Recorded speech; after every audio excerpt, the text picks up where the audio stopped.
Now let us discuss the same characteristics for a DC series motor. So first we will make use of the first equation. Torque is equal to 1 by 2 pi Z P by A into phi I. So again we will cancel the constant terms. Z P by A. So again we can write torque is proportional to phi into I. Remember, in a series motor the connection goes like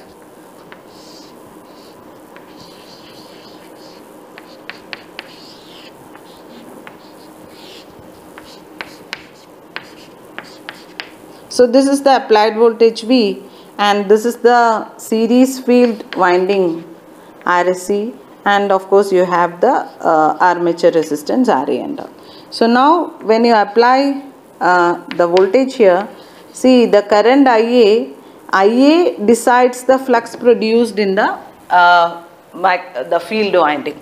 So what we have to say is here the flux phi is also proportional to IA. So what you can write is IA because flux phi is proportional to IA.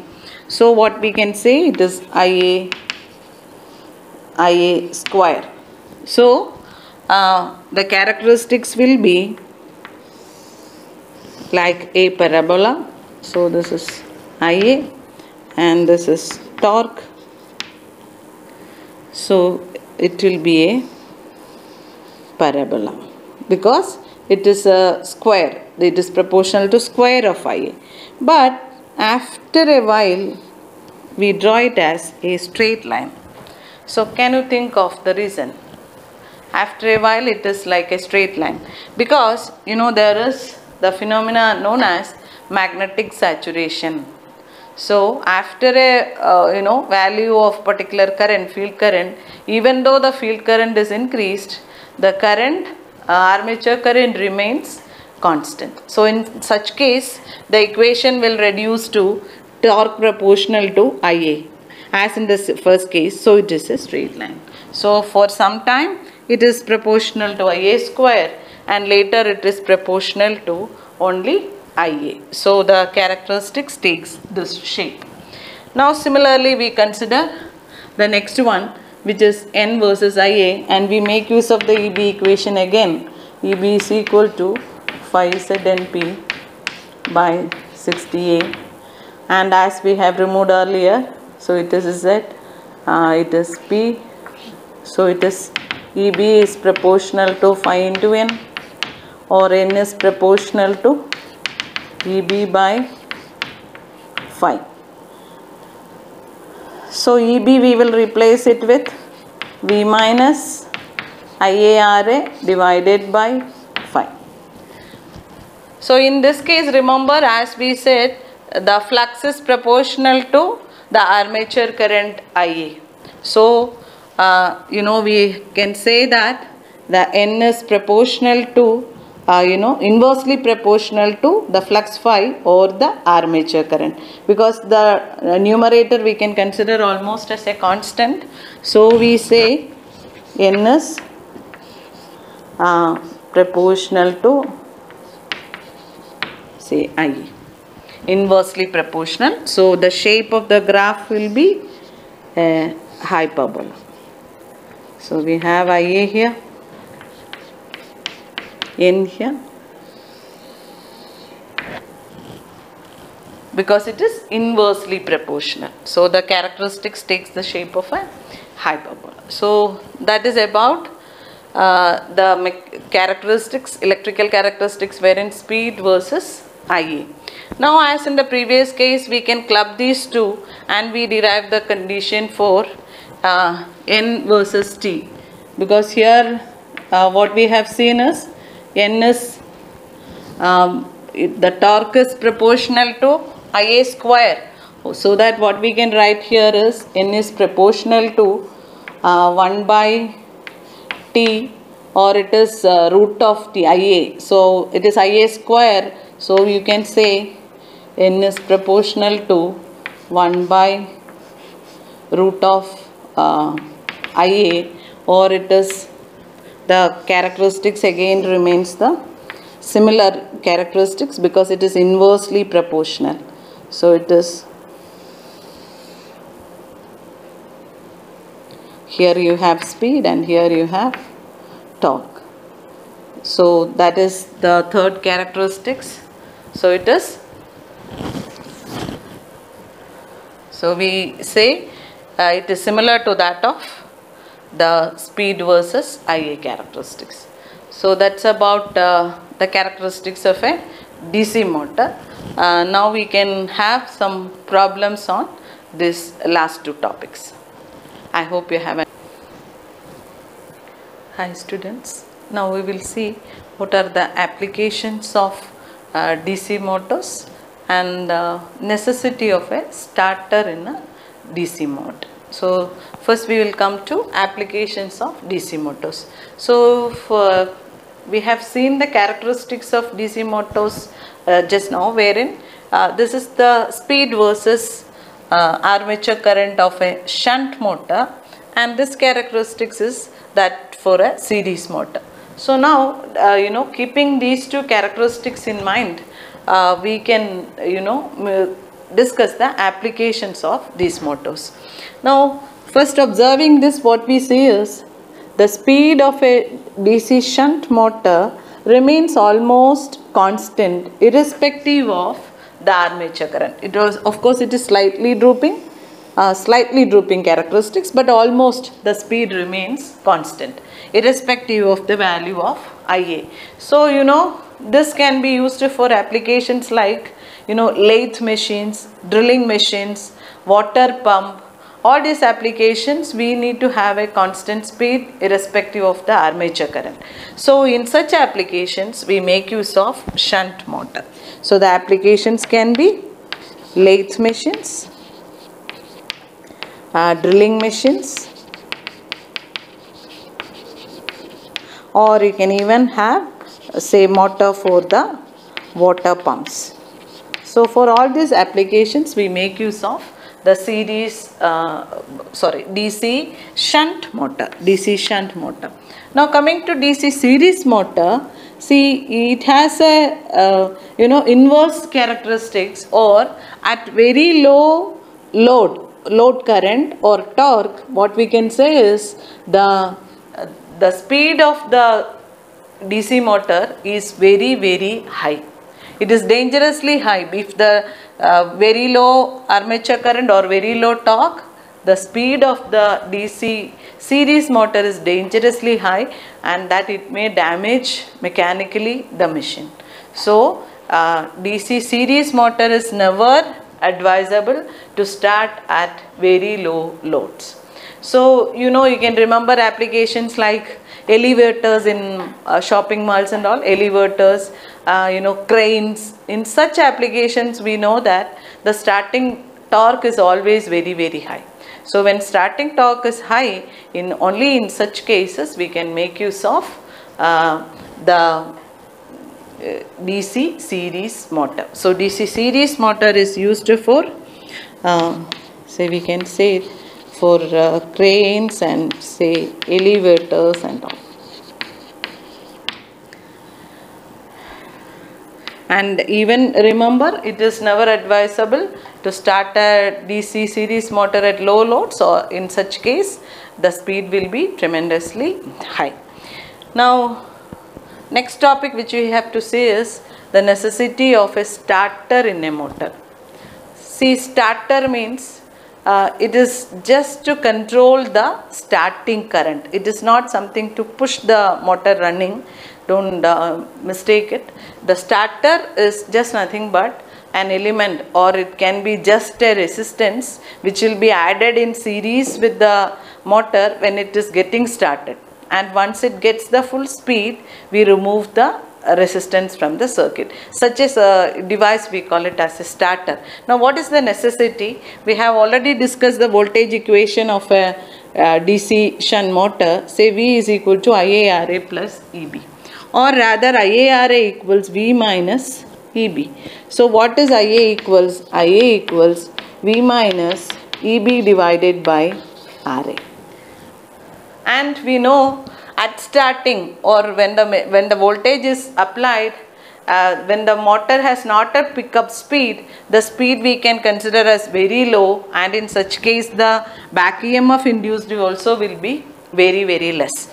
Or we can say, when at starting EB is 0 and IA becomes equal to V by RA, which is a very high value, and that value of armature current may damage the winding, because the armature current limit may be more than the rated current of the motor. So in such case, we connect a series resistance which gets added to the armature resistance and reduce the starting current. So such a device is known as starter. It is used to limit the starting current of a motor. Once the motor picks up speed, the EB value, back EMF value increases, and correspondingly the IA value decreases, and then that particular resistance is removed from the circuit by a proper mechanism. So that is what is the necessity of a starter in a motor. So it is used to limit the starting current and to as a protection for the motor. So that's all. Now we have to see further problems in this topic. Hi students, now we will do problems in this related to torque as well as the back EMF. Now see, first problem is a 4-pole 220 volt lap connected DC shunt motor has 36 slots and 10 conductors per slot. It draws a current of 40 ampere from the supply. The field resistance and armature resistances are 110 ohm and 0.1 ohm respectively. The motor develops an output power of 6 kW. The flux per pole is 40 milliwebers. Calculate speed and torque developed by the armature. Assume a brush drop of 1 volt per brush.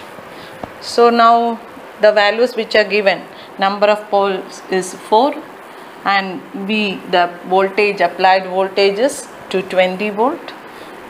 It is a lap connected winding, so number of parallel path equals P, which is 4, and it draws a current of 40 amps, so it is IA equals 40 amps, and the flux per pole is given as 40 milliwebers. Also the armature and field resistances are 110 ohm and 0.1 ohm. So it is armature resistance 0.1 ohm and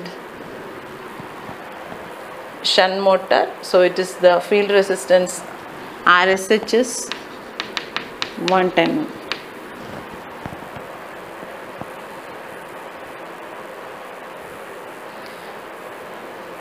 So now first part is we have to calculate the speed and torque developed by the armature. So to find out the speed, first we calculate EB, because from EB we can calculate the speed. So EB, of course we know that it is given by the equation. EB is V minus IARA. So as in this case they have specifically given brush drop, so assume brush drop of 1 volt per brush. So we have to reduce even 2 volts from that. So you have EB equals V minus IARA minus the brush drop. So you can substitute the values here, which is V is 220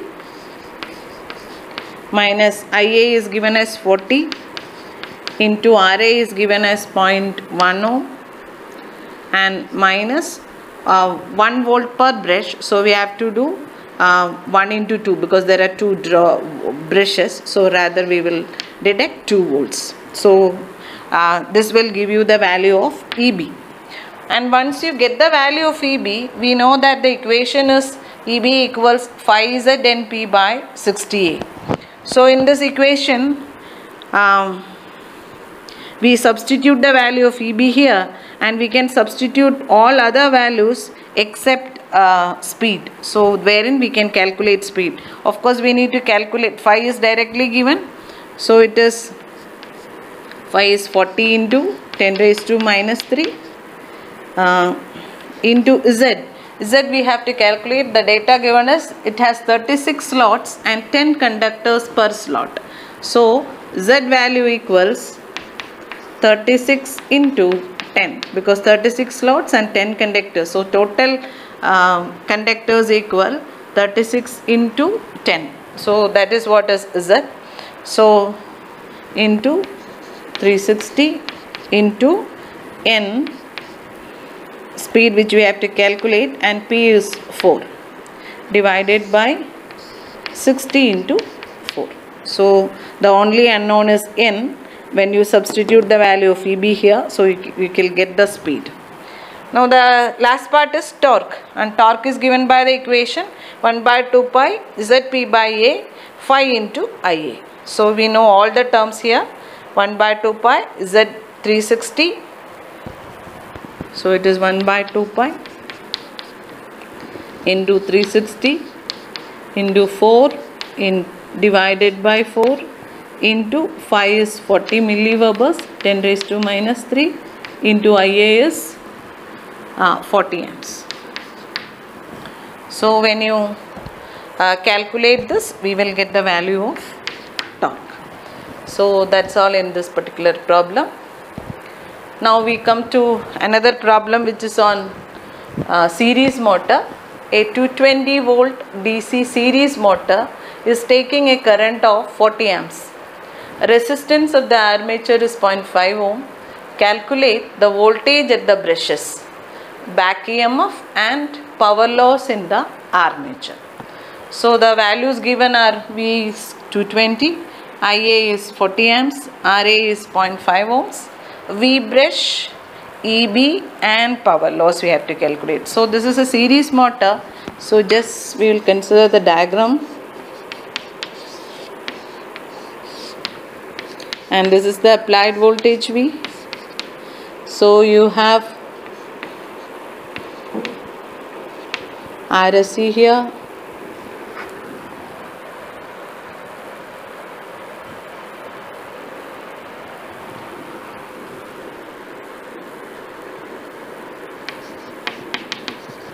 IA,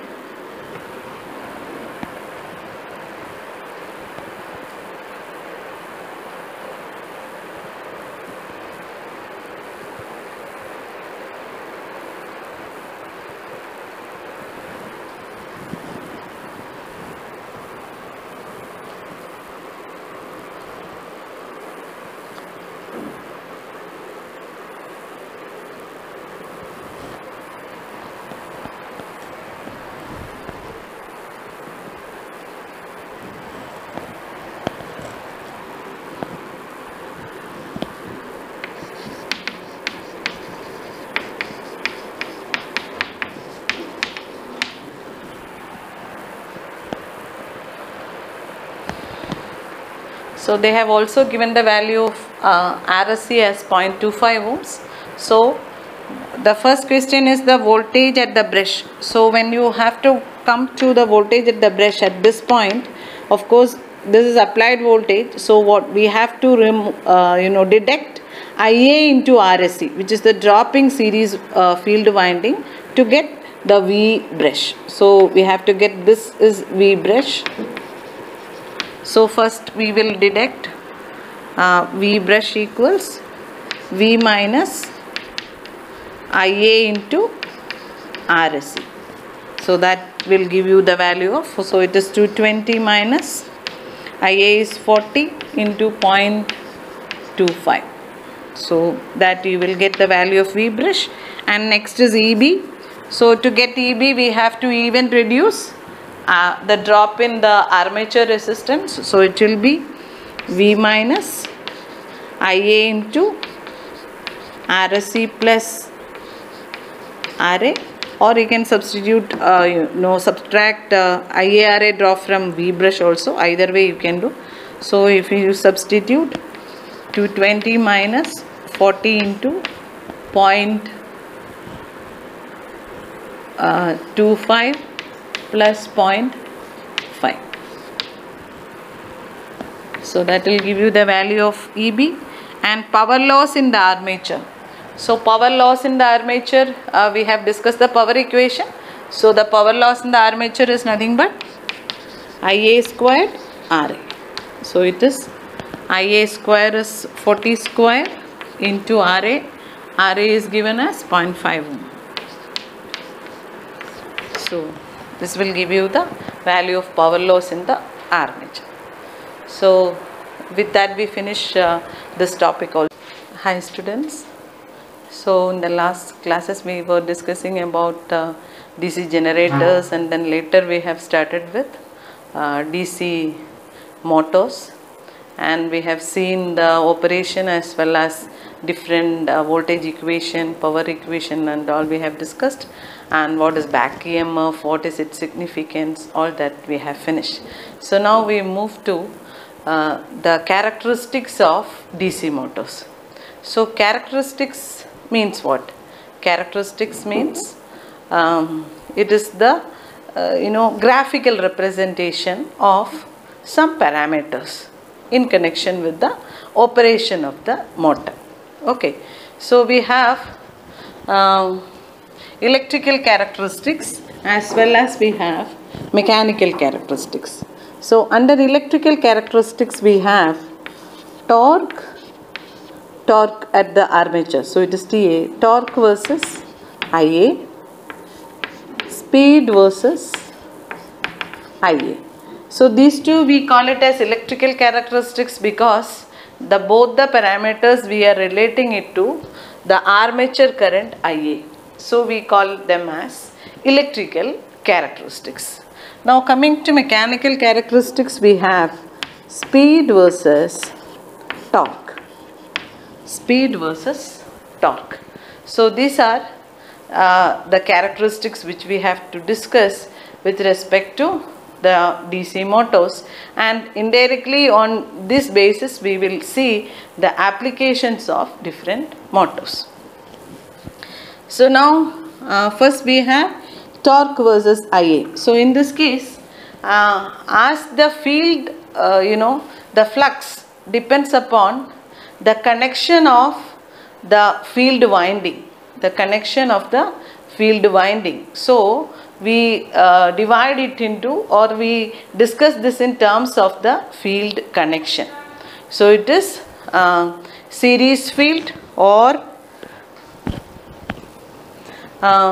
series motor and shunt motor. Likewise we will discuss. So first we will see the characteristics of a DC shunt motor.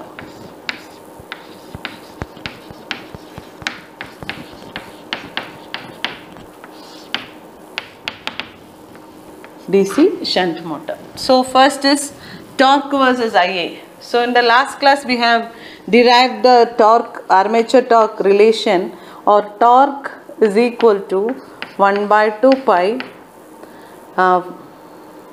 ZP by A into phi IA. So this is the equation which we have derived.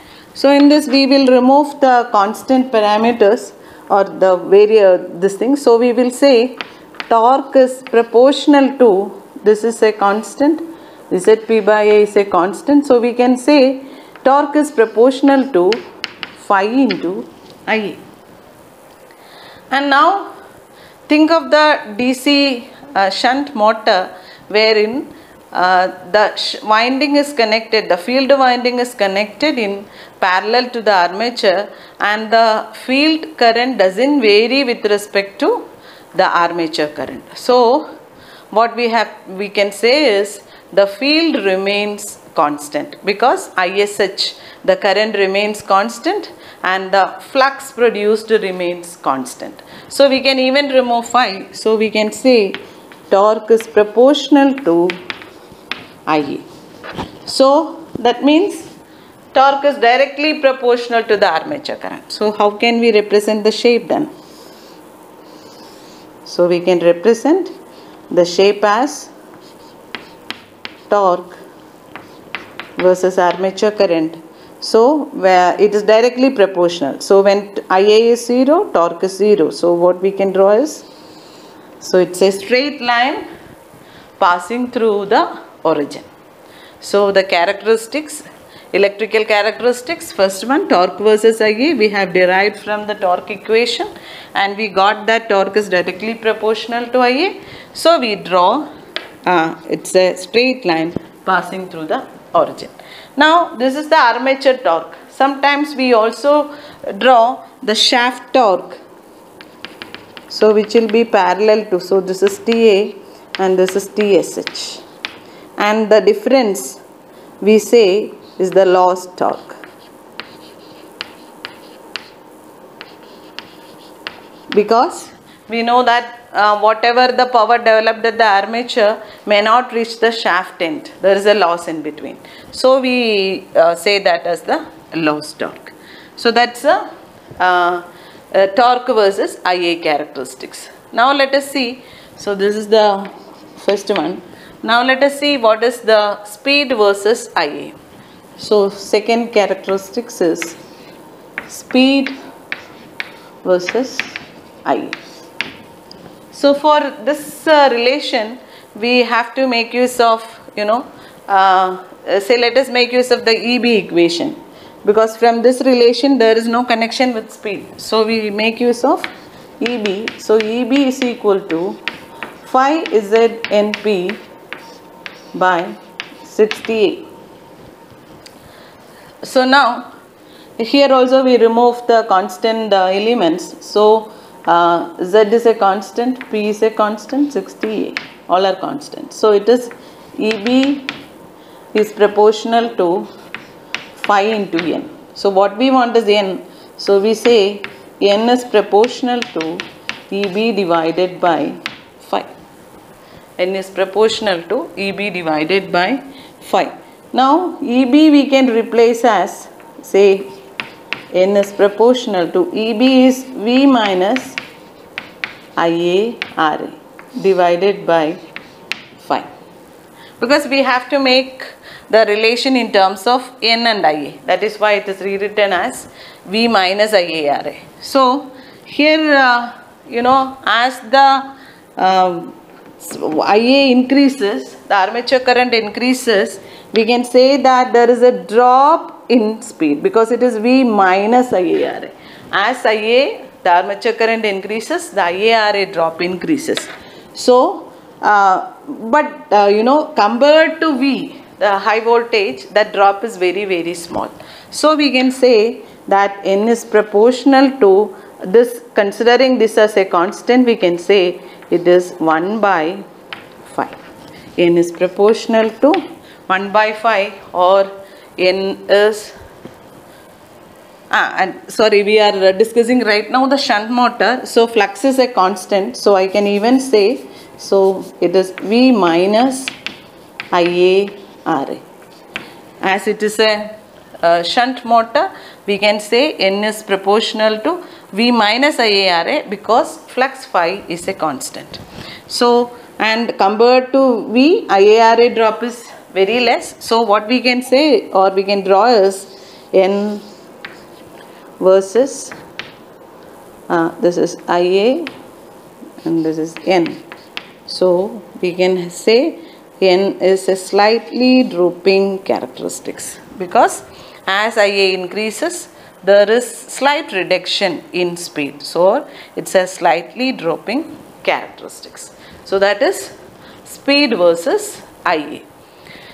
Now the next relation is torque versus Ia.